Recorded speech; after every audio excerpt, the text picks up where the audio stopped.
welcome Thanks, Sarah. I should have waited for the recording to start. Okay, so welcome everyone to our second of 3 webinars on virtual learning. Our first webinar was back in June. We called it LBS Virtual Delivery in Community-Based Agencies. Where do we go from here? And that webinar was a facilitated discussion about what community-based and other adult literacy programs need to move forward with remote service delivery. We wanted to build upon the information we gleaned from that webinar to bring you 2 more webinars on the topic of virtual delivery. The presentation of these webinars is a collaborative effort. I'd like to take a moment to recognize the other adult literacy support organizations that have committed to this deliverable. I'd like to thank Barb Glass from the College Sector Committee for Adult Upgrading and ACE Online, and Barb is with us today. Sarah Stalker from Contact North, who is also joining us. Heather Robinette from the Quill Learning Network. And while my intent is not to thank myself, I should probably introduce myself. I'm Tamara Cottery from Literacy Link South Central. We'd like to begin this afternoon's webinar by acknowledging the Indigenous peoples of all the lands that we're on today. While we meet today on a virtual platform, we'd like to take a moment to acknowledge the importance of the lands which we each call home. We do this to reaffirm our commitment and responsibility in improving relationships between nations and to improving our own understanding of local Indigenous peoples and their cultures. From coast to coast to coast, we acknowledge the ancestral and unceded territory of all the Inuit, Métis, and First Nations people that call this land home. The title of today's webinar might seem like we arrived a bit late to the party. Asking if digital learning and LBS is here to stay. We've been in a pandemic for almost 21 months. Add to that the fact that the majority of LBS programs offered digital learning before the pandemic, and you might think, of course, digital learning is here to stay. What is the point of this webinar? We wanted to develop and offer today's webinar because of the speed and circumstances under which many LBS organizations in Ontario ramped up, in some cases considerably ramped up, their virtual offerings. Because there's a difference between delivering online in an emergency and delivering online in a planned and deliberate manner. I'd stop and do a poll here to ask how many of you increased your organization's virtual presence in a planned and deliberate manner at the onset of the pandemic. But I really don't think we need to do that. Not only were LBS program staff dealing with their own feelings and needs related to being in a pandemic, but many were also trying to turn on a dime to determine how to meet learner and staff needs. It was not an easy time. But now that some time has passed, we have a chance to reflect and to learn more about working and delivering in an online space. I'm thrilled to have the lineup of speakers that we have today. So without much further ado, I'd like to introduce our 3 speakers. They'll each be sharing their own presentations in succession, so I'm going to share their bios now. Our first presenter will be Kathy Hibbert. Kathy is Professor and Associate Dean, Teacher Education at Western University, and she served as Acting Dean from October 2019 to January 2021.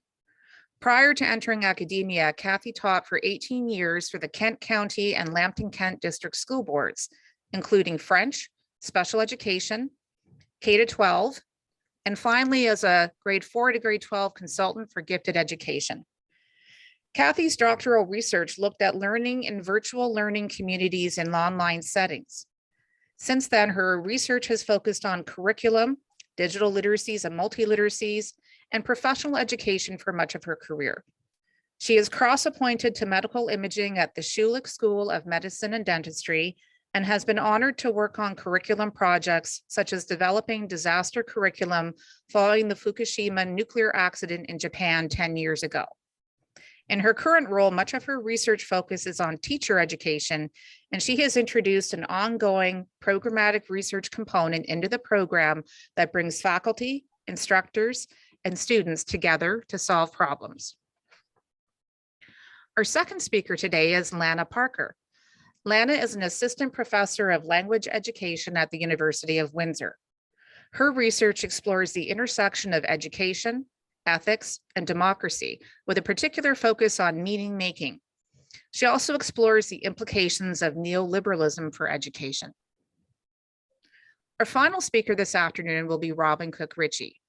Robin's company, RCR Consulting, has focused on adult literacy for the past 2.5 decades, working with literacy organizations across the province on research and development projects and practitioner training. She is the executive director at Lawback Literacy Ontario and also coordinates the literacy and basic skills and language instruction for newcomers to Canada programs at the Grand Erie District School Board. She completed a degree in sociology, anthropology, and followed up with a Bachelor of Law degree. Although her educational focus was law, she fell into and in love with the adult learning and literacy field 25 years ago and never looked back. She and her husband are empty nesters, and when the pandemic is over, they plan on spending a lot of time traveling from their home in Brantford to Toronto and Ottawa to visit their daughters. So I would now like to invite Professor Hibbert to share her presentation. Okay, so I'll just go ahead here and share my screen, and I just want to say welcome to everyone and how much I'm looking forward to having this chat with you. I do apologize that I am presenting and leaving. We had a student who was killed in a car accident, unfortunately.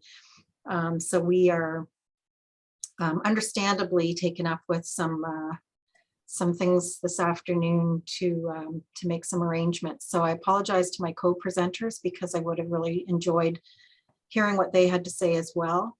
But I wanted to bring that to your attention because my presentation is only about, I don't know, maybe 10 slides, 9 slides. And I really would like you to feel like you can interact with me along the way. I've got a timer set because I could talk all day. And I know that I have about 30 minutes. So you'll notice that the first slide has this, what I think is an absolutely stunning image of the Gardens by the Bay from Singapore. And I took that image because I think that one of the things that we always have to remember is whatever learning environment we create, whether it's on site and we're thinking about our classroom environment that we invite learners into, or an online environment, we are still creating a space for learning to happen. And we have to think really carefully about whether we want that space to be just very technical or whether we want it to in some way be inspiring. So the time and effort that you put into thinking about your learners from the outset of any plan will matter to them. And I say this as someone who, as Tamara mentioned, when I did my PhD back in 2000, Western was at that time one of the leading providers of online, fully online additional qualifications for teachers, it was called. And we had about 5,000 to 6,000 students per term from all over the world because they just had to be teaching in an Ontario licensed classroom, and there are lots of Ontario lots of Ontario curriculum classrooms around the world. And I happened to be teaching a course on site. Someone had emergency surgery and they said, "Can you teach this course online?" And I started teaching both of them, one online, one on site at the same time. And that's what actually led to my doctoral work, because I started to really see things that I had not thought about in the past. And that led us to create our very own version that we had here at the faculty in about 2003, 2004. It was quite robust. 2008, we had to let go of it because of the economic downturn. But the kinds of things that we thought about in terms of making the approach within an online space consistent for your students, so that they would learn where to look for certain things, to think about it as an all-encompassing kind of campus experience. If they're coming here and they're coming here online, where would they go to the library, so to speak, to get their resources or their books or their readings? Where would they go for technical support? Where would they go to have informal conversations with one another? All of those kinds of things had to be thought of as part of the overall design.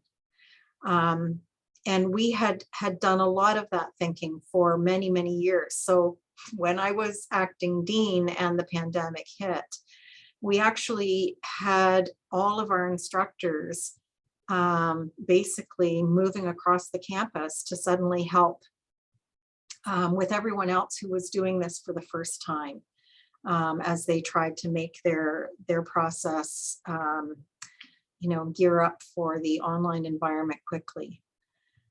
So that's one of the first things I would say to you, is just think about who your learners are and what would be conducive to that population to be an inviting space and an inspiring space, in a consistent enough space that it becomes intuitive and not challenging for people to navigate from one to the next. So as I progress, I would say that if you think about community and agency within an online space, believe it or not, we have to help those who have not been accustomed to working in an online environment build explicitly online conversations that will contribute to the building of community. As an instructor in a situation where you are setting the tone, it's really critically important for you to know a couple of things. If you're the first instructor of a cohort, then you will be really instrumental in building the community of that cohort. And you can do that by creating a separate space where the students can gather and have conversations together about non-course related things. So, what they did on the weekend, or what's going on in their particular environment, etc. And some cohorts in particular really enjoy being able to get to know one another in that way. If the cohort carries on together through a series of learning opportunities, and you're a later instructor, your role is a little bit different, because that community may already exist and you may have to find a way to navigate into it. If the cohort changes every time, you have to be thoughtful about, not putting them through exactly the same kind of community building exercises in each interaction, or they start to lose interest in, it becomes repetitive and disengaging. So you want to think about how it's transpiring across multiple opportunities to interact. And believe it or not, you have to teach them a little bit about netiquette. I mean, when we first started engaging in online environments, some people didn't realize, for example, that capitals feel like shouting. And so that's one thing that is a pretty easy fix. Something that's a little more difficult is that the tone of our voice, if you are relying heavily upon a forum where there's conversation occurring using typed words, the tone of a discussion is very difficult to read in an online environment. So keep that in mind, and you might want to think about helping cue some of your participants to different ways that they can check their tone, or ensure that their humor, their attempts at using humor often go awry in an online environment as well, because people can't see the body language. So it really requires us as instructors or leaders or guides in whatever the online environment is, to model heavily, at least initially, so that you can show them what it looks like to engage with others. You can show them how to be explicit in not only demonstrating that you have read what they've written, but thinking deeply about what that comment is and trying to move the dialogue about it along.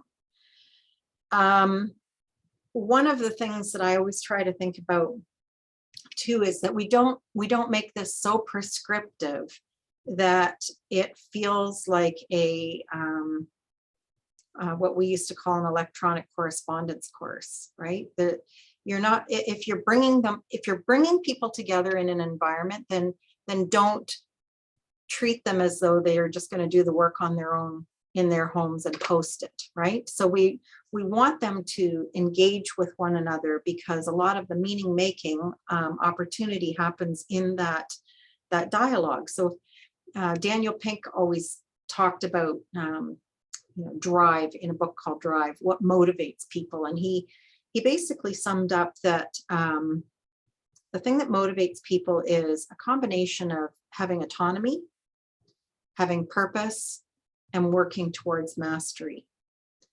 So we want to be nimble enough in whatever learning environments we create that we're not over prescribing, especially with adults. We don't want to over prescribe. We want to give them enough choice and flexibility that they still retain some of that autonomy, that we give them learning examples that are purposeful, and that we watch them develop mastery towards a particular goal rather than right-wrong responses. So what are the ways that we can promote innovation in teacher education that creates new ideas that have public value for the whole of society, but especially for those who have been poorly served historically and continue to be so? This is the summary of a curriculum innovation that we've undergone here at the Faculty of Education that shapes all of our courses, where we've had to be really thoughtful about when we're building something, whether it's online or on site, whose voices are we inviting in and how are we doing so? And I can give you a couple of examples. We can say that, we're allies and we want to be supportive of our Indigenous colleagues. But if we look at the kinds of things that we ask our community of learners to do, and we realize that at no time do we ever ask them to read something written by an Indigenous scholar, or a typical reading that we have is actually coming from the perspective of colonialism, then we are actually silencing the engagement of those colleagues. So that's just a little example of how you might want to think about your planning, depending upon the audience that you're serving. In our case, we called this a reconciliation, equity, diversity, and inclusion approach, where we were trying to really be thoughtful about who's in our program, who are we making space for in our program, how are we making space for those voices that are different than the dominant voices in our society, and what do we need to do differently to make sure that that we're better serving those populations. This is, of course, also tied to assessment. So this little garden analogy, some of you may have seen. If we think of our students as plants, a formative assessment is the equivalent of feeding and watering the plants appropriate to their identified needs, right? So if I water a plant too much, which I am known to do, it's not going to survive. So rather than just water plants every Saturday, I need to start sticking my fingers in the dirt to decide whether they're actually thirsty.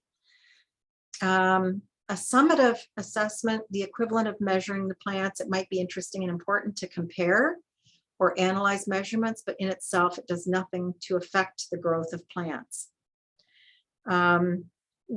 Thinking about that in an online environment was one of the biggest challenges that we had over the course of the pandemic, not in our program so much because, as I said, we've been doing this for a long time.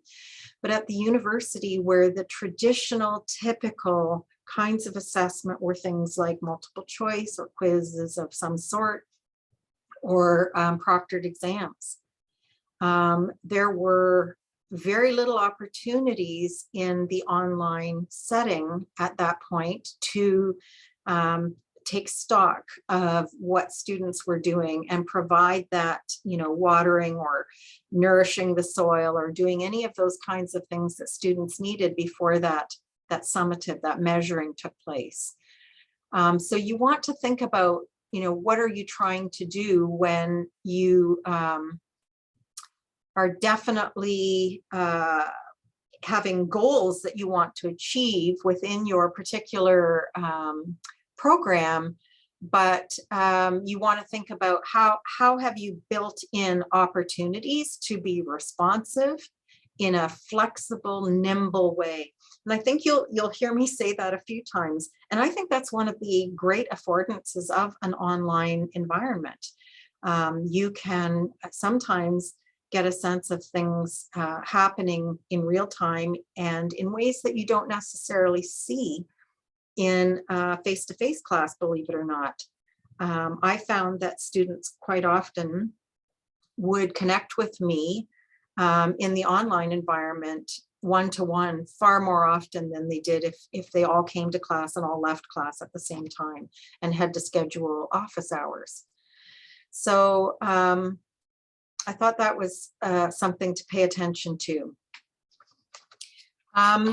Something else that you want to think about is, what does it mean to engage in meaningful ways when you're talking about creating a space for learning? What does it mean to be engaged in your setting? What does that look like to you? If you can get really specific about what engagement looks like, it helps you better plan for what you need to do to get to that point. So we think about that in terms of, inform, consult, involve, collaborate, and empower. One of the biggest things that was most helpful to us, and I'm sure many of you have engaged in these kinds of activities as well, was to bring the learners on board as co-researchers and ask them and invite them and have them work with us in the planning of the learning environments that we would then want them to be part of. So who's driving the engagement at your particular institution? Are you engaging students based on the kinds of goals that you want to achieve, or that those you're serving have identified as needs? Or is it coming from those that are instructing the course? How will their engagement make a difference in their world, whether it's a local world or beyond the community that they are in? What will that do for their own lives? Is it credentialing, or is it an opportunity for them to do something really meaningful to apply their learning in their community? So to achieve public impact, you have to consult, you have to involve, you have to collaborate, and you have to empower.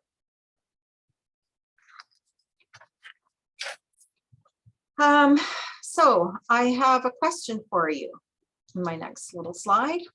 Pedagogy is the driver, technology is the accelerator. True or false, and why? I'm going to pause and actually invite folks to respond to this. Pedagogy is the driver, technology is the accelerator. True or false? Now, I think what I will do for a moment anyway is I'll stop sharing so that I can see if anybody puts up a little blue hand.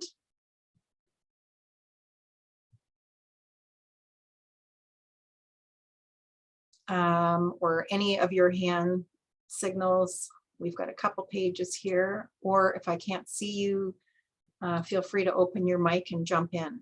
Pedagogy is the driver, technology is the accelerator. True or false? So Kathy, I don't know if you can see the chat in addition to trying to facilitate, but Lisa has shared that it should be, but usually isn't. Why, Lisa? Why should it be? Technology is really supposed to be the vehicle by which we do what we're supposed to be doing, right? And it should be one of many appropriate tools that we get to choose from. And if we're not choosing from a rich tool belt, but, you know, it goes back to that old adage about, you know, if all you have is a hammer, then every problem is a nail, or some such metaphor. Not every situation, as much as I am a technophile, and as much as our programming has gone that direction successfully, we also know that there are folks for whom we should be providing some kind of pedagogy, andragogy, and we're not, because the technology piece has become the gatekeeper, for want of a better word. Thank you for that elaborated response. It's funny because I use the word pedagogy. My husband did a master's in adult learning and used the word andragogy. And we often hear pedagogies for kids, andragogies for adults. And I dismiss that idea because I often find that the definition that's used when people dismiss pedagogy being something that can apply across everyone is that, you know, that there are certain things that are good for adults that aren't good for children. But when you look at what andragogy defines, there's really nothing in there that wouldn't also be useful for children, for learners across the stages and ages. But there's a new term now, and it's hudagogy. And hudagogy is more along the lines of, you know, anywhere, anytime. It's using the technologies that are at our disposal for most of us. Of course, we know access is not equitable. And so there's this real blurring of lines. I know when we first developed back in 2000, these online courses that took off so well, we were very much of the mind that pedagogy was the driver and technology was the accelerator. And in 2008, when the financial downturn, as they like to call that, occurred, the university had already licensed, I think it was Blackboard in those days. And so we lost an entire team of technical support staff, and we had to give up using the one that we had designed at the Faculty of Education, which was like a scientist giving up their lab, to be honest. It was very difficult to do. And then we had to adopt the system that the university paid this monumental fee to license. And it was like going back to dial-up for us. It was really difficult. And in that system, the technology was not the accelerator. The technology was the box that we all had to fit into. We had to work with what we had. And so I would love a system where we could imagine that we were designing based on pedagogy being the driver. And I would say that our technologies have come a long way from where we started. But I would also say that the vast majority of us are not developing and designing tools. We're being given tools, and we have to figure out what to do with them. And so, you know, we spent a fair amount of time developing something called, I'll just put it in the chat, onlineteacher.ca, where we worked with our local school boards, because you can appreciate, even in the province of Ontario, the school boards across the province don't use the same technologies. Some are Google schools, some are Microsoft schools, some are Apple schools. And so when we went online, whoops, I only sent that to a direct. I should have gone to everyone. try that again, online-teacher.ca. And we wanted our student teachers to be ready to really support the associate teachers that they were going to go to work with. So we created this free micro-credential. Anyone can use it. You're free to use it if you find it at all helpful. And, you know, it kind of muddled this little statement up a little bit, because essentially we were trying to say technology is out there. How can we use it in the most pedagogically useful, meaningful way? And so it kind of disrupted our drive to say pedagogy has to lead, because we're not often in positions where we can drive it in the way that we might like. So we are usually in a position where we have to say, this is the technology we have access to. How can we make it as pedagogically meaningful as possible? Anybody have any other thoughts about that? Just open your mic and jump in. No? Okay, and yes, thank you, Lisa, for that comment. All right, I'll go back and share my screen again for a couple of other little points that I wanted to make. So something that we cannot ignore, obviously, are the implications of COVID. I believe that it has been probably one of the most life-changing experiences for a lot of our students, and whether they are adults or children. We work with adults of all ages in our program, and we have found pros and cons. We have found pros from those that are required to work to afford to go to school, who have said the online works so much better for them. It gives them space to do their work outside of home and perhaps look after families. We have also said, like I'm sure many of you have found, that those with families have been, you know, teetering on the brink of collapse, trying to homeschool their students, whether there's online support or not. So mental health has been an enormous challenge. We have had the highest number of mental health incidents in our university, and I've talked to others in our immediate area, and with the Ontario Association of Deans of Education, and we're seeing it not only in this province but across the country. Students are not coping with the screen fatigue. So I don't know how you've organized some of the things that you're planning, but you know, when we went online, one of the things that we were very careful to do is to say, if you have a 3-hour face-to-face class, do not translate that into a 3-hour lecture online. Please make sure that you are breaking those up and giving students opportunities to do integrated or active work, or things somewhere else in their learning space where they're not sitting on a computer for 3 hours in your class and 3 hours in the class after and 3 hours in the class after. Screen fatigue is real, and I'm sure that I don't need to convince anyone of that this far into the pandemic. So that means, though, that we have to have a lot more flexibility in what we've always done. It may be that, you know, you've got your favorite lessons that you've already put together, and you're just trying to move them from what we call the bricks and mortar world into a virtual world, and it just doesn't work that smoothly. But we have to keep reminding ourselves that our students are real people, and none of us are immune from the effects of sitting for prolonged periods of time with our eyeballs on a screen, or getting information just directed at us. We have to be able to engage along the way.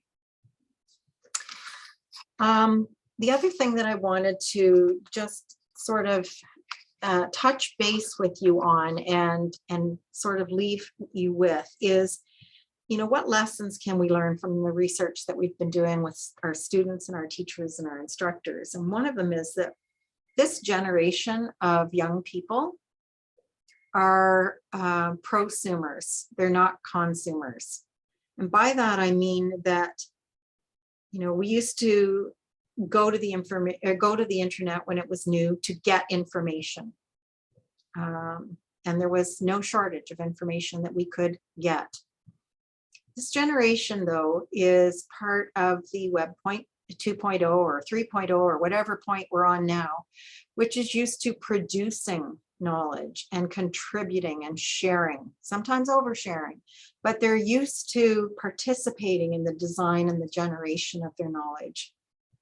So we have to think really deeply about how we harness that shift and how we engage them. Again, this word engage. How do we engage them and acknowledge that they have capacities that we didn't have when we went to school, when I went to school anyway, as a student or a young adult, to be part of a knowledge production component. I mean, I remember in university having to go and find what critics said and report on what the critics said. We weren't even supposed to have our own ideas back in those days. So we've come a long way.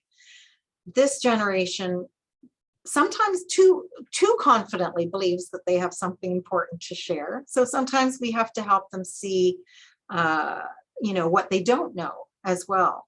But they're very, very keen to be part of the knowledge creation. And I think that we have to make space for that. But at the same time, when we think about this online environment, we have to make sure that we are also helping them understand how to engage in, those social relational skills that sometimes form in face-to-face settings that don't form in the same way when we are solely online. And that are so key to living and working together. And if you are working with adults that are working in other spaces or have lives in other spaces, you may be less inclined to worry about that. But it may be that they still need to develop some of those skills to help scaffold them into a workplace. And where you can do that in one way in a face-to-face environment, it may require you to do it slightly differently in an online environment. And then I realized that I did include that last slide. So I'm going to pause there. That's the site that I was talking about earlier. I'm going to pause there, stop sharing, and see if there are any other questions before I stop, because I don't want to go over the time allocated. Kathy, I might have hopefully a quick question. I don't know if when you say don't just take your 3-hour workshop and put it into a 3-hour online workshop, is there like a general rule of thumb? Like how much can people generally take before they start to tune out? Right. There are many rules of thumb, but I would say that if you had a very long lecture, and very few of us do the long lectures anymore, we would have, maybe presentations broken up into sort of 10-minute chunks. But I wouldn't ask somebody to view an online presentation where it wasn't live, where there wasn't an opportunity for people to disrupt, in more than approximately 10-minute pieces. And if you let them know that, then it gives them an opportunity to pay attention for that 10 minutes, and then know that you're going to have something for them to do with what you just said, right? And maybe do in groups, or maybe do in a reflection, or maybe do in something that they are working on that matches, a project that they're working on, so that they're able to apply that. And then you can come back together again and have them look at the next little 10-minute segment. But have opportunities for them to work with the knowledge. A 3-hour movie is not going, unless we're all Hollywood production capable,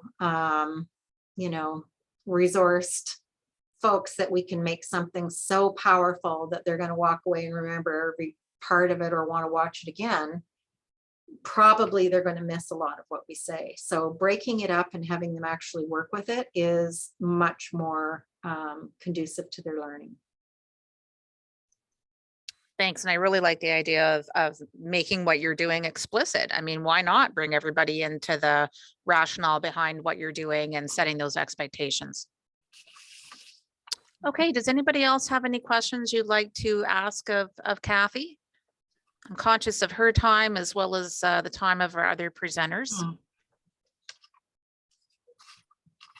Okay, well, I always like to say, if you have a 3 o'clock in the morning, oh, I can't believe I didn't ask that question when I had the chance, then you can still contact me and share it, and I'll put my contact information into the chat.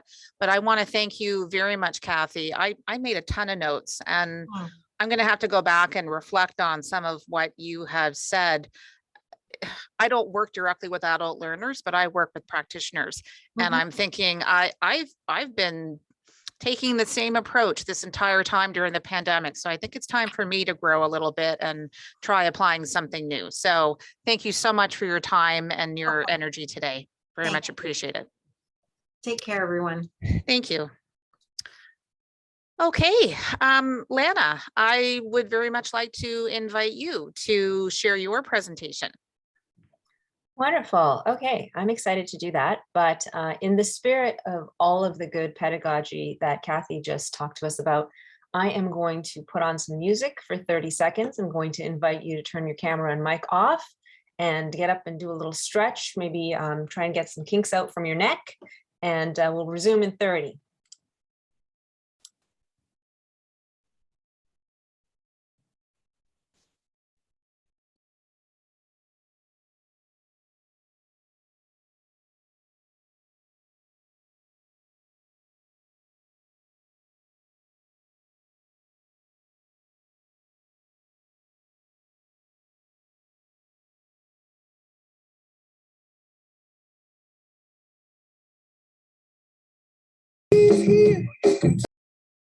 All right.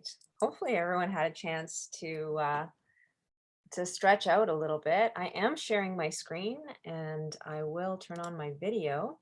Can you see and hear me without any issues? Yes. Wonderful.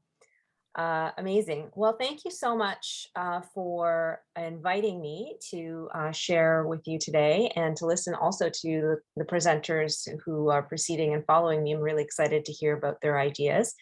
As Tamara noted, I am an assistant professor of language at the University of Windsor's Faculty of Education. And I really work in a space of inclusive pedagogy, what I call responsive pedagogy. And many of the ideas from Kathy's presentation, I think, will be integral to thinking about what responsive pedagogy in an online environment looks like. But for us, and for this presentation, for the next 29 minutes or so, I thought it would take maybe a bit of a step back and spend some time on the premise for shifting from in-person learning to moving to an online environment. And, Tamara noted at the start that when organizations, whether they were adult literacy, community groups, organizations, universities, K-12 schooling, when education made the shift in response to the pandemic to online, it was under short notice, lack of preparation, duress, and it involved a lot of stress. So it's been very difficult to consider questions of what's good pedagogy and responsive pedagogy and how to attend to all of the complicated needs that we know our learners have. What I'm hoping to do when I speak with you today is to ask some questions and to give you some questions to think about in your own practice and with your own learners as to whether an online environment is the right fit. And if so, what kinds of qualities and characteristics might you need to plan for and execute in order for that space to be as productive, as dynamic, rich, and enjoyable as your previous in-person work has been. So I'll start with a discussion of the importance of relationships to learning. And I'm going to structure all 5 of these little categories around questions. And I'll tell you why I did that in just a moment. But what I'm essentially going to do is I'm going to talk to you about some questions that I think, like a big anchoring question that I think you should be asking yourself when making the move, either on an organizational basis or on a per course, per instructor basis, between an in-person environment to either a blended, hybrid, or fully online environment. So I'm going to ask you, a kind of an anchoring question, but then some subsequent smaller follow-up questions, which are really kind of prompts to get you to think about some of the different strategies, tools, and knowledge that you already have that you might need to mobilize or mobilize differently in order to attend to it. So the first of these 5 different aspects is relationships. The second is planning for the differentiated instruction that we know benefits a variety of learners, all learners, in fact. I want to spend some time talking about emotion and affect, especially since you are working with adult learners around literacy, and we already know that literacy and affect have important correlates to one another. The fourth is a question of where does some of the pressure, potentially, maybe some hidden pressure, come from? And I want to give you some questions around that. And then finally, some questions around how to attend to students who are already coming to you in vulnerable circumstances, who are systemically marginalized in our communities. So what you'll see here in the structure of the slides is kind of a big, bold question, and then some mini questions with some breakdown of my thinking in italics. And then you'll also see a section that says resources to investigate. In some cases, the resources that I'm making available for you here or suggest to you here are academic resources that, they read like formal scholarly articles, presenting research or themes from the research. Others might be blogs or community forums where people are talking about how they've engaged attentively around this particular aspect. So when thinking about your learners, right, the adult students who you work with on a daily basis, the first question when you're evaluating whether or not this shift to online learning should be permanent or should be something that you continue to engage with is, will I be able to forge the necessary relationships with learners in an online space? So right away, you might have an idea that jumps to mind. You might have an immediate sort of inclination. Yes, I can do it. I can forge the same kind of relationships that I used to have in person. Or you might immediately have a sentiment of no. And of course, if you have an impression right away, like a visceral kind of response, you can enter it into the chat. When I ask that question, will I be able to forge necessary relationships with learners in an online space? Take a moment to think about it. What has your experience taught you? Have you been able to cultivate those relationships in the same way? Do you think you can continue to do so by modifying your pedagogy? When I'm thinking about that as an overarching question, there are some other smaller questions that I think you can ask yourself as an instructor, as a course designer, around how, if that's a no right now, that you don't think you can get those relationships, then maybe in-person learning is the better choice. However, you can also think of these sort of subset of questions to address whether or not you can maybe shift your online space to become a space for forging and building and developing relationships. So, a question that I think about is the value of peripheral or informal learning. So a sub-question might be, what peripheral or online or informal learning might I lose in the online environment? So here I'm thinking about back in the pre-pandemic days, I used to teach in-service teachers, so teachers who have already been in the profession for a while. I used to teach additional qualification courses for them, and they would come in person to we used to meet in a high school classroom at the end of the day around 5:30. People would come and we would be together till 8:30. And in that in-person environment, oftentimes my students would walk in and I would be able to read their body language. I would know if they were tired. I would know if they had had a difficult day in their own role as teachers. I would have opportunities to chat with them, as I was getting the classroom set up, as we were waiting for other students to arrive. Many times people would bring food. We would have opportunities to share and eat together. I might, after we get an activity going, walk around physically in a space. And so when you're thinking about your online environment and whether or not that's something that you want to stay with, you might want to think about, how do I attend? Can I cultivate that kind of thing in an online space? The second important thing I think to ask is, will these learners feel comfortable interacting online? And here I would ask the question about modes, right? So that they're adult literacy students in an online environment. There may be a de facto focus on reading and writing as your dominant modes, but that doesn't have to be the case. And you can open it up. You can plan your course with intention so that students have the opportunity to express their thinking in image, that they can view things, movies, art, etc., without needing to read a lot of text. Maybe you want to provide opportunities for speaking and listening to one another and to you. So I think paying attention to modes is kind of helpful. And then the third question I've asked here is, how will learners engage with me? How will I facilitate spaces for them to learn with each other? So we're thinking here about these relationships that you cultivate with your students. And maybe in an in-person environment, you were doing so in these kind of reflexive ways, right? Like things that come to you naturally without too much thought. But when making the shift to an online environment, all of the kind of natural habit that we might have acquired as instructors or teachers isn't available to us. Those tools and affordances aren't necessarily there. So we have to plan for them with intention.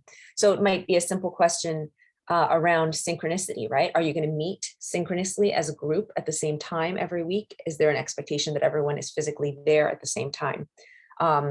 Is it going to be a fully online course, or are there perhaps going to be a blended course where you meet in person part of the time and have an online component?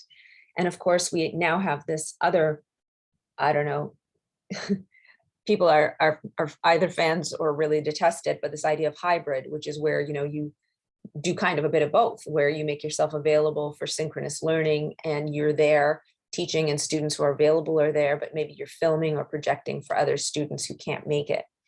You want to think about maybe, how do I forge those relationships through things like drop-in sessions outside of class time? Giving students an opportunity to post content questions that's important to them, whether it's through wiki boards or discussion posts. And then, this question, although it might be a question that you have to explore because of the policies and legalities, but is there going to be time and space for socializing, right? Is there going to be an opportunity to just hang out together, to give students an opportunity to hang out together?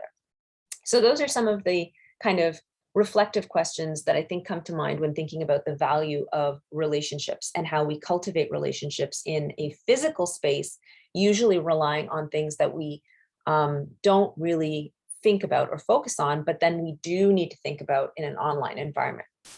So let me pause there for a moment before moving to the second aspect, which is the question of differentiation. Are there any questions or anything that anybody wants to raise before moving along on this idea of planning for intentionality for relationships?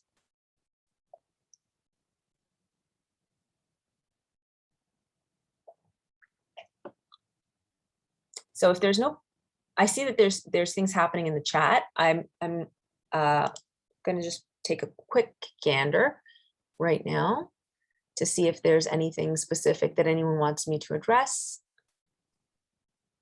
I'm always using chat, Lana. It's Tamara here. And I guess, certainly I've thought about online relationships, but I don't think I've ever taken the time, and that's on me, to think about the different ways that you've presented these questions. And I really like this format, right? Because I think some of these things, we're not going to be able to answer them necessarily on the spot, but it's food for thought. It's something for us to take away and kind of consider in relation to the people that not only we are serving, but people that perhaps we're not serving. So yeah, absolutely. And these are questions that are designed for hopefully ongoing engagement. So, I think sometimes we ask ourselves the question, it just signposts us in a direction of things to consider rather than needing to find the best answer or even an answer for it, right?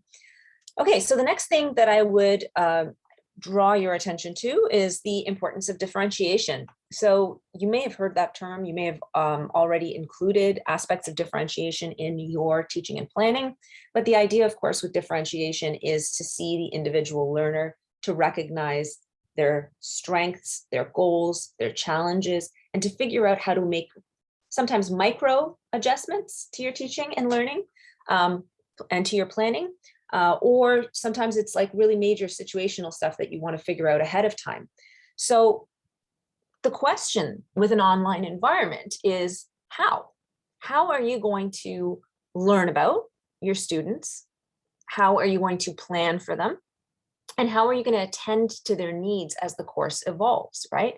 So in an in-person environment, we might play games, we might do a survey, we might, in the first class, have informal conversation, we might have question and answer, who knows? But some of those strategies adapt well for an online environment, others, perhaps don't. And the online environment might have its own tools for that. But you want to think about, how will I learn who my learners are? Because it's all too easy in an online environment for it to just become one directional from you to them. And you don't want it to be the case for differentiation, because you need them to communicate with you. You need them to share their strengths and their challenges with you in order for you to adapt your pedagogy, right? So the first question is how will you learn about them? The second question is, how are you going to plan to make sure, and here I've signposted some things, sufficiently diverse resources. So you can plan your course with the idea of having a lot of different types of resources in mind. And I don't just mean different perspectives or types of activities, I also mean different modalities, right? Coming back to the idea of speaking and listening, or viewing and representing, or reading and writing. The second is available scaffolds. So if a student is lost in a task, and it's an asynchronous task, are there tools? Are there graphic organizers? Are there anchor charts that they can click on to get a heads up on, if you're stuck, or here's some supports? Those are all things you can build into your online environment. And then, coming back to that idea of walking around a classroom space and kind of being able to check in with people or look over their shoulder and say, oh yeah, you're working on this. And what about this? In an online space, that's not really there. So how are you going to offer them ongoing informal feedback?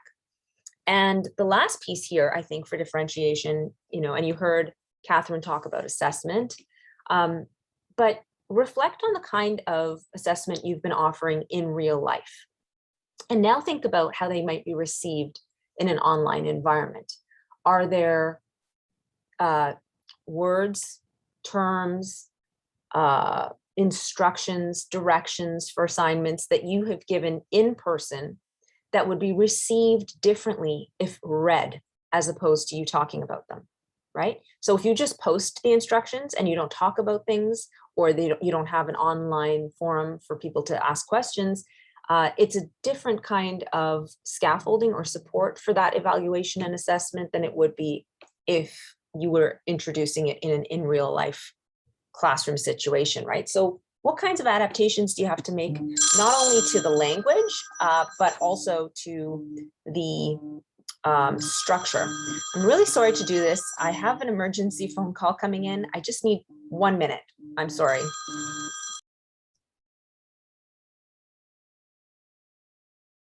Well, at first I was paranoid thinking that that was a phone in my office going off. So obviously this is unexpected, but we'll give Lana a little bit of time. I wondered that too, Tamara. Thinking, who's home in my house today? Yeah, who's responsible for that? Yeah.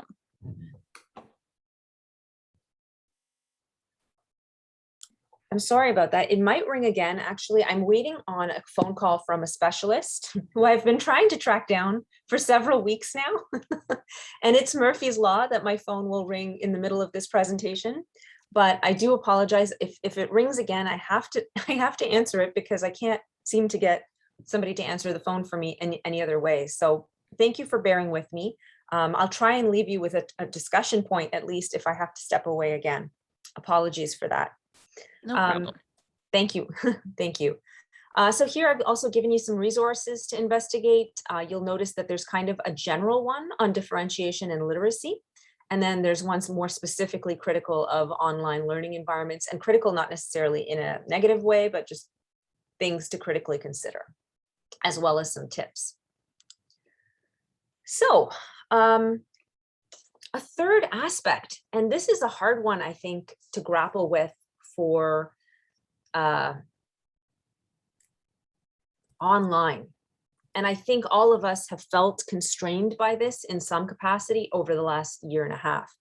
And it is the inherent disconnectedness of having technology mediate our interaction. So we know, you know full well, having worked with adults on literacy, that literacy has a very significant affective component for its learning. We make sense of the world not simply cognitively by processing, the symbols and sights around us, but also affectively. We assign value to things. We feel things. We engage with learning based on how it makes us feel. And so all of you have experienced this because you have certainly worked with learners who are, who are sometimes embarrassed working through whatever it is, whether they're working in an L1 or L2 context. Sometimes people are nervous, they're afraid. Sometimes people come to the learning really excited and enthusiastic, but it's a mistake to forget about the affective piece and the component of affect that plays a key role in how we make meaning of the world and how we engage and how willing we are to engage in learning. So the big question, what are some of the emotions I encounter in my real life teaching? And how will I tend to these in an online space? Let's take a second. Think about it. Think about the last few blocks of teaching that you did in real life. Think about some of the things that students expressed to you or that you could feel that they were feeling. Think about how you felt embodied in that moment. Were there times that you were angry, frustrated as a teacher? Were there times when the student was angry and frustrated? How did you attend to those emotions as part of the learning process? And if you were able to, what's going to happen in an online space? What needs to happen and how are you going to attend to that? So some of the sub-questions here, what are the ways I cultivate positive affect? So positive emotions, I think it's difficult here to, I don't want to be so cut and dry that there's just positive and negative emotions. But if we think about positive emotions just as emotions that help us to be receptive to learning, I think that's what I mean by positive affect here. What are some ways in which you've done that in real life context, and how might they migrate to an online environment, if at all, right? Were you hosting social events for people? Were you engaged in getting to know you games or activities? Were you drawing on the arts? A lot of people in their literacy instruction make use of visual arts, poetry, literature, drama, photography, dance. Were you doing some of that to bring emotion into the course? And if so, is there going to be opportunities to continue moving forward with that? Perhaps there was informal conversation about daily life. Perhaps you were building into your course opportunities for students to tell their stories and talk to one another and share narratives from their backgrounds. There's ways in an online course to do that, but I think the question here is, how are you going to plan for that? The second question is about belonging, right? How do you foster a sense of belonging in an online environment. So once again, the question of synchronous versus asynchronous. Are you going to have it so that it's structured conversation every time students sign on? Is there going to be opportunity for informal conversation? Have you chosen content or adapted your original content after you've learned about the students so that it reflects their interests, the things that they told you that they wanted to learn about and know about and were most worried about? Have you made those adjustments? And then, because we're specifically talking about language learning, what do you do to make the inherent risks of language learning feel less dangerous or less embarrassing, right? And here there's some really specific kinds of things like speaking to interact versus writing, whole group and performing in front of everybody versus small group, with scaffolds and prompts, whether it's an anchor chart online or whether it's sentence starters, whatever it is, with visuals or without. Those are some of the kinds of tools or strategies or questions you might want to ask when thinking about how to pay attention to the risks, right? And some of the fear associated with language learning in an online space. And here again are some resources. These are mostly academic resources here on literacy and affect. But I think, this is an area that sometimes gets short shrift in my opinion, when it comes to planning for online learning spaces. And it is an area I think makes a big difference in terms of how engaged people feel and whether they want to come back week after week or day after day to learn. This came up in some of our earlier conversations in preparation for today, but mostly it comes out of my research, which is to suggest that sometimes when there are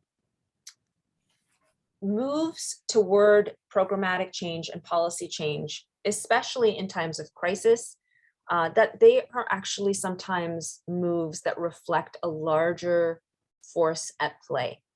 And unless we are attentive to what is provoking that change and whether we have a choice in it or not, it's hard to know how to respond to it and whether to accept it. So there's space for, I think, some critical questioning whether moving from in real life learning or in-person learning to online learning should continue for any given community. And I don't think that it's a cut and dry issue, but I would be attentive if there are factors at play that don't have so much to do with good teaching and learning, that aren't educational, but rather are economic. So some of the questions that I ask here are, is the decision to move online part of a drive for cost efficiencies? So is the move to online learning something that's underpinned by, oh, this is much better for students and much better for teachers and students and learning together? Or is it more affordable and is it easier on our budget? And those budget concerns are real, but it's a different rationale. And it's important to understand why you're doing something or why an organization is doing something. Second rationale in this sort of mindset might be the move to online learning to gain more clients. You might hear it as, oh, we can reach more people, we can have more people join up, because people don't have to physically be here, they don't have to drive, they don't, and that's all true. But are you able to service the clients, your students, the people that you're working with in your community? Are you able to give them rich learning experiences? Because if you're not, then it doesn't really matter if you're getting a lot more of them, because that's not a sustainable model, right? Like you might get a lot more of them in the short term, but they might start to fall off over the longer course of time. And importantly, I think when you're talking about organization or policy change is a question, will there be opportunities to backtrack? Can you go back? This is a real question right now. Can we go back to in real life on in-person only learning? I don't know that we're going to get to do it in K-12.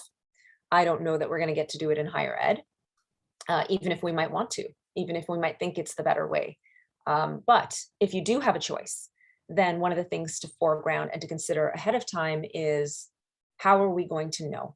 How are we going to know if this is working or not? Is there a program review built right in at the end of the first year? Is there an opportunity for students to tell us, hey, this was no good. this was really hard because of XYZ. And does that mean that you are going to organizationally, institutionally, or even on an individual level be able to shift your practice if you need to?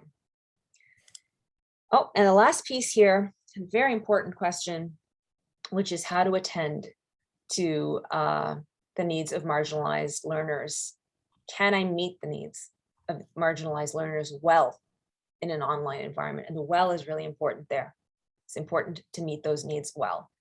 So some really basic questions to start. Will everyone have uninterrupted broadband service? Seems like a simple question. It's not.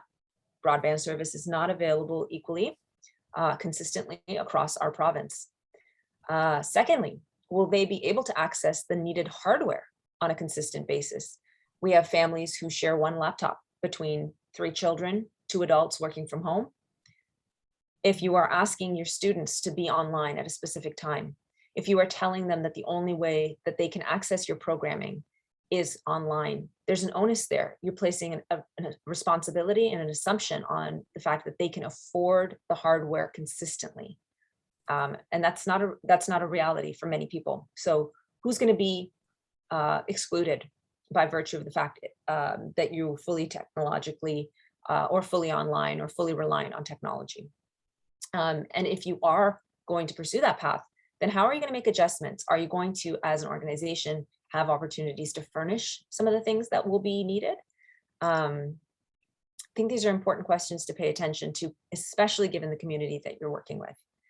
The next question is, how did you pay attention to the unique learning strengths and needs of systemically marginalized learners, including newcomers to Canada and BIPOC learners when you were teaching in real life?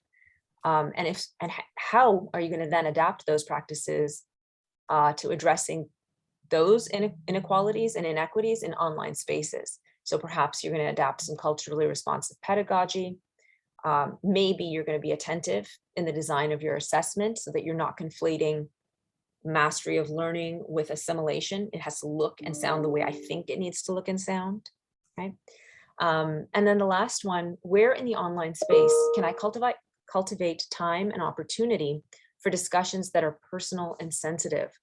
All of those things that you might have been able to talk about with your students, the ones who stayed behind at the end of class, the ones who arrived a little bit early, the ones who were talking to you about their struggles in finding work, in issues they're having with their families or in their current employment, whatever it is. Can you make space for that online? And if so, how are you going to do it? So I'll leave it there because I know I've used my time. I want to thank you for your time, and I'll open it up. Tamara, let me know if we have time for questions now, and if not, then we'll jog along. Thank you. Thanks, Lana. I have a quick question. Just the acronym BIPOC. What does that stand for? BIPOC. Sure. Sorry about that. I shouldn't use an acronym without explaining. It stands for Black, Indigenous, People of Color. So it's a way of holding together groups that are recognized as systemically oppressed or marginalized. So BIPOC, Black, Indigenous, and People of Color. Thank you. Okay. Well, thank you, Lana. Again, I feel like I could have spent a couple of hours just hearing more about what you were talking about, and I really am impressed by how much you've tailored your presentation to the realities that I think most of our practitioners are seeing on a regular basis. Does anybody have any questions that you would like to ask of Lana right now? I'll need to see a hand shoot up in the air or just to hear her voice coming out of the ether. So, okay.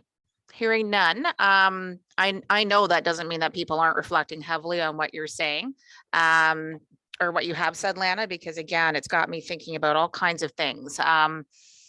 So thank you so much. And I see that Barb put something in the chat regarding one of my questions about our own ministry. So when you think about the effectiveness, I thought that was a very, very good comment, Lana.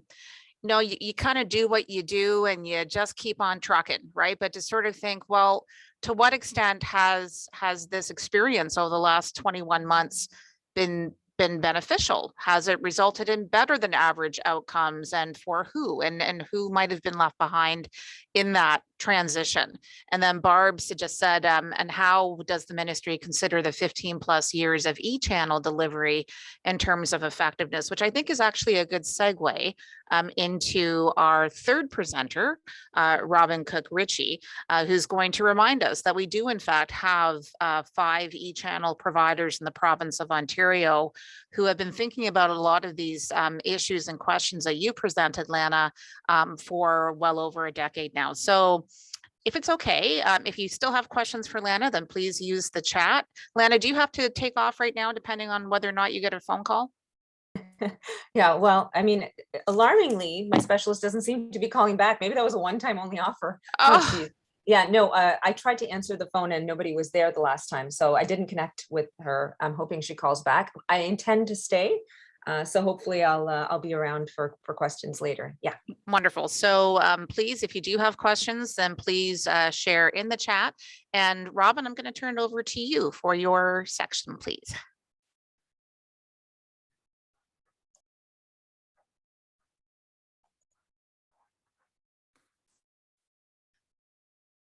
Okay, great. Can you see my screen?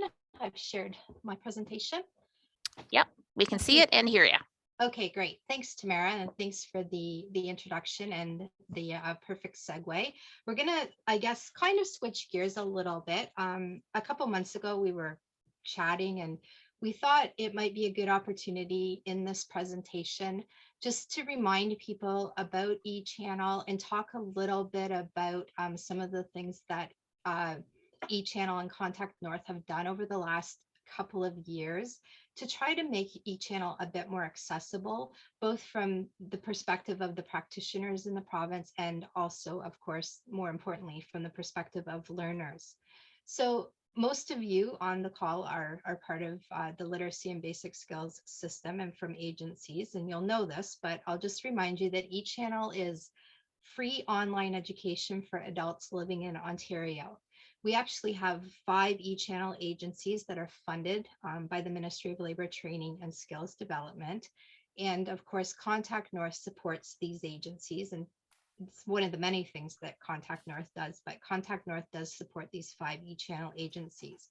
So as Tamara mentioned, eChannel has been in place for a long time, and they've grappled with a lot of the issues that we've discussed today. The 2 presentations we had were fantastic. I myself was jotting down many notes because not only am I working with eChannel, I also look at this from different perspectives in terms of delivery at a program and then from the supporting programs who are trying to do this type of work.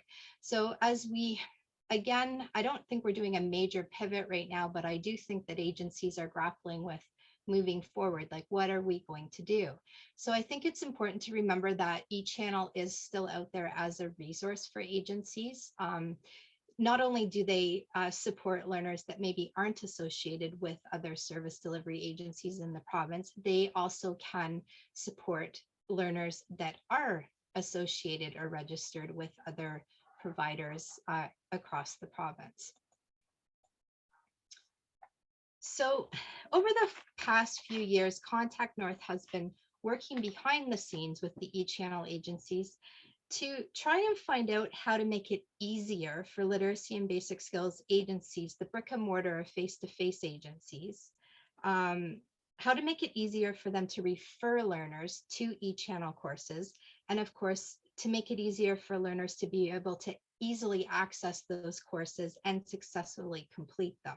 So I think there's 2 different things at play there. It's the accessing the course, being able to get registered and become part of the course, and then that retention piece where they're able to actually be in that course over time and successfully complete it, because it's a different environment to learn digitally or to learn online, as we are all learning and have learned over the past 21 months.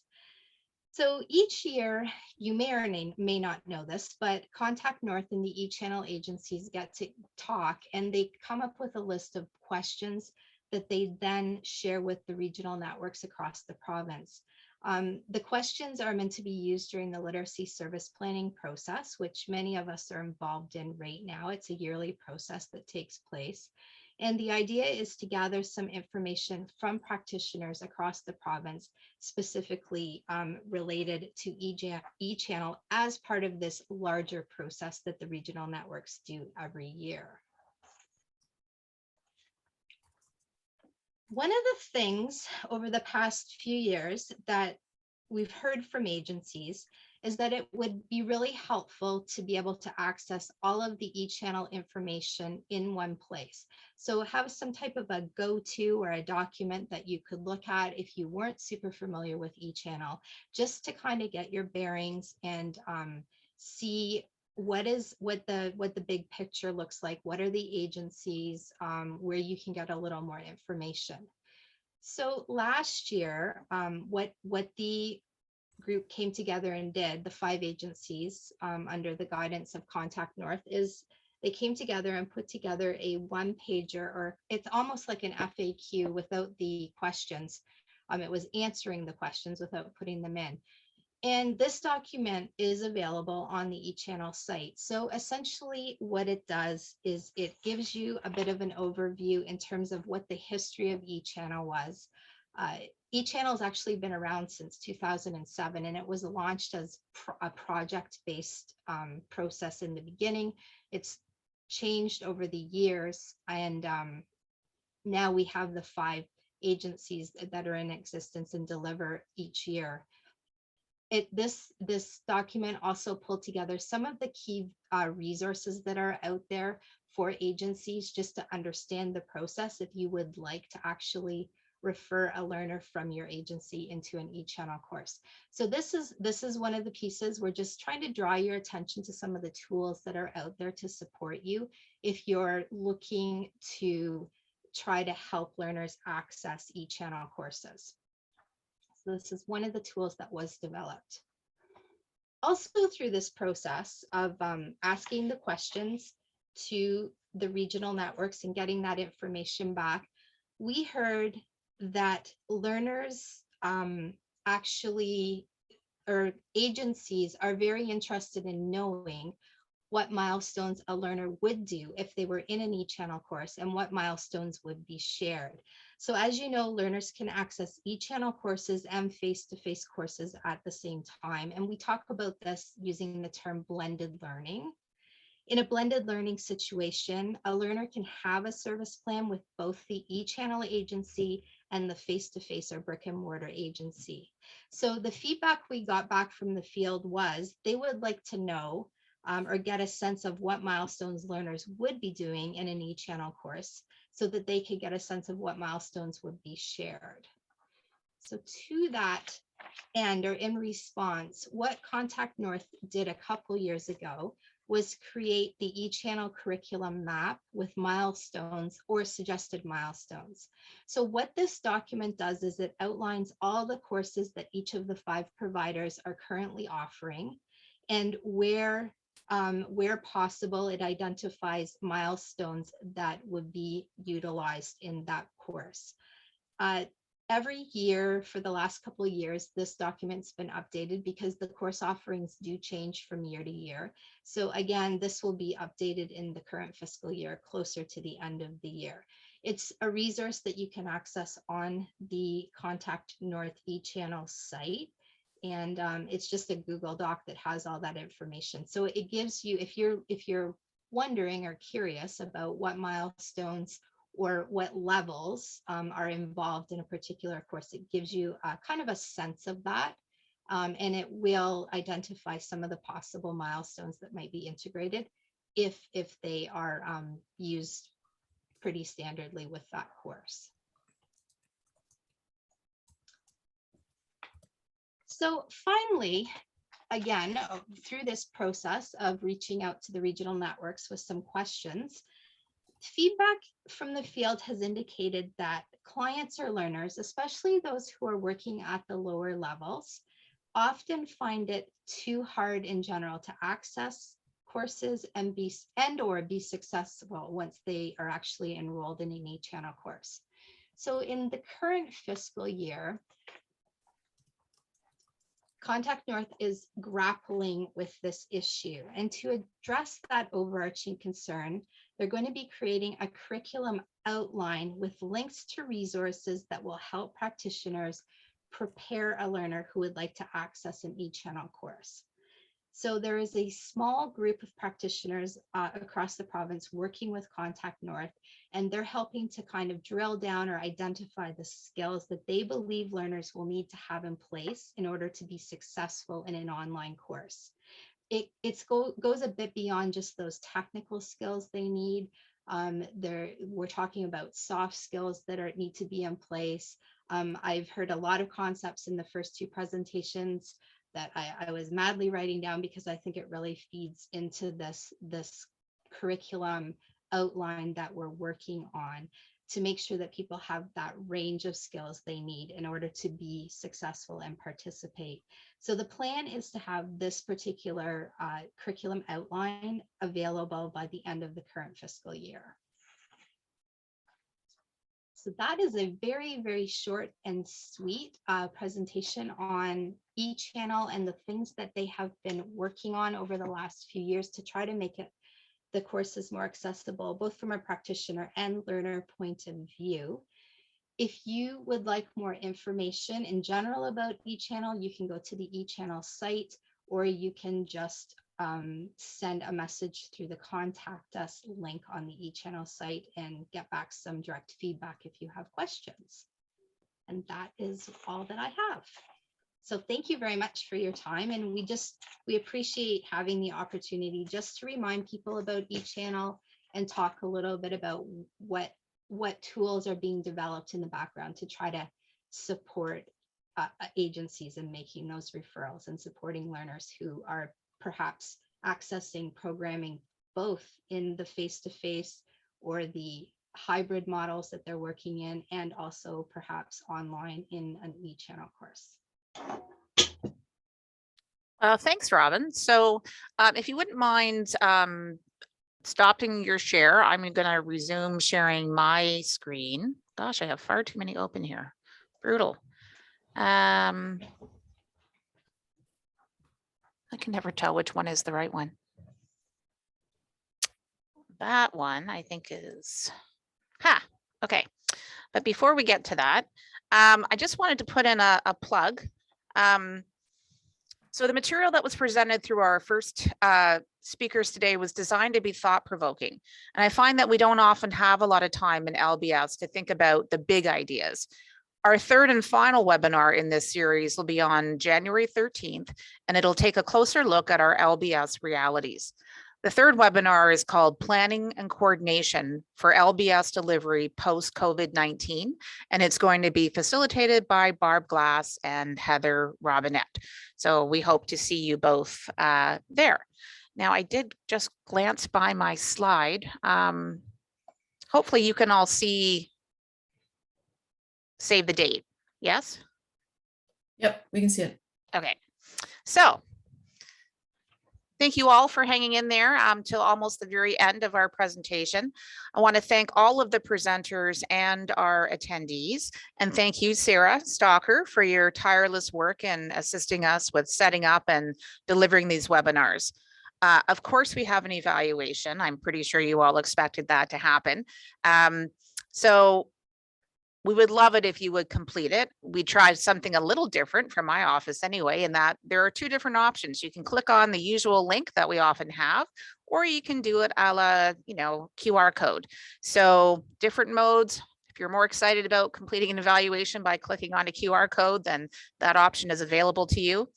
And your feedback is not only necessary because you know all about business plans and performance measures, no doubt, but more importantly, it's useful. Your feedback will help us in future planning related to how best to support all of you. So with that being said, I think we are finished. If anybody has any questions, then you are more than welcome to pose them in the chat. I'm going to pull up my chat. Okay. All right. So I see thanks. And there was a question from Lisa. When do you expect the e-channel prep curriculum to be released? And thank you, Sarah, for responding to that. All right, I will wish everybody, since it's now 3:31 and I took one more minute than I was supposed to, for joining us today and for, listening, contributing your thoughts. And I hope that you don't have too much snow coming where you are and that you have a fabulous week. Thank you.